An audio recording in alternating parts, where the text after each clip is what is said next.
I checked your Facebook to see if you were awake. I guess you're not. I miss you at all the wrong times.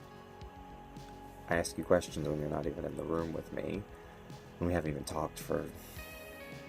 I ask you questions I already know the answers to, and I wonder why I didn't have the answers when they would have done me some good. I have dreams where I show up at wherever you are, and I say the right things, and I'm, inspirational, and it's raining, and I'm standing in the rain, and you say, come inside, and I do, and then the door closes behind me, and that's it. I even get shut out of my own fantasy. Remember the last thing you asked me? We were in New Orleans, and I was drunk and sick on a street corner somewhere, nowhere near the hotel we were staying in, and I had my head down, and I was like 1,000,000% sure that I was going to throw up and then keep throwing up forever, and so I was crying and yelling at you, and at the same time, like, yelling at you to do something. And I mean, I don't know what the fuck I thought you were going to do. I think I actually begged you to just kill me at one point because I'm such a pussy when I'm drunk.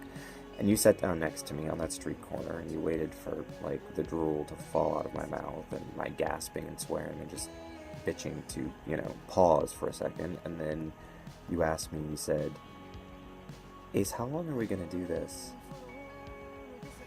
And I was like belligerent and mad and all. What the fuck does that mean? What does that even mean? And I kept yelling at you, and when I imagine this, I hear you sigh.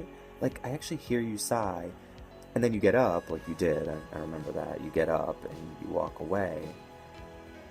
And isn't it funny that in that moment, that in that moment, I thought the whole thing was just you walking away from me to go back to the hotel and pass out. I didn't know you were, like, walking away. And now when I think back on it, I see it as, like, your liberation. Like, it's this great thing for you. There's, like, a swell of music as you stand up and the camera's on you and you're sort of half smiling, and I keep ranting and raving on the corner, and the audience is cheering you on, and I'm just the asshole you finally got rid of, and everybody in the movie theater is like, thank God he finally got rid of that asshole. And that's how I perceive my own history now. I'm like the asshole in somebody else's movie. And I'm thinking about all this, and I really want to tell you about it, but I just checked Facebook and you're not awake, or you are awake but you're not on Facebook, so it's the same thing really. And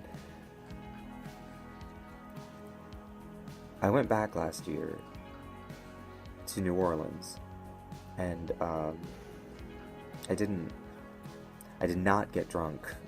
I still get drunk, like, when I'm home. This isn't a I'm sober now story. This isn't that, but I found that street corner. I did, it took me forever, but as soon as I saw it, it was like, I mean, how do you forget the street corner where your fucking life imploded and you were too dumb to not even notice? I mean, I was plastered, but I wasn't that plastered. Anyway, I sat there in the spot where you sat, and I just looked over and pretended to see me. Told me, drunk and crying and cursing and being a bitch, and I said, Ace, how long are we gonna do this? And I waited, like, almost for an answer, because now that it does me no good, now I have the answers. But I still didn't have this one. Not this one, not yet. But at least this time the person getting up and walking away from me was me.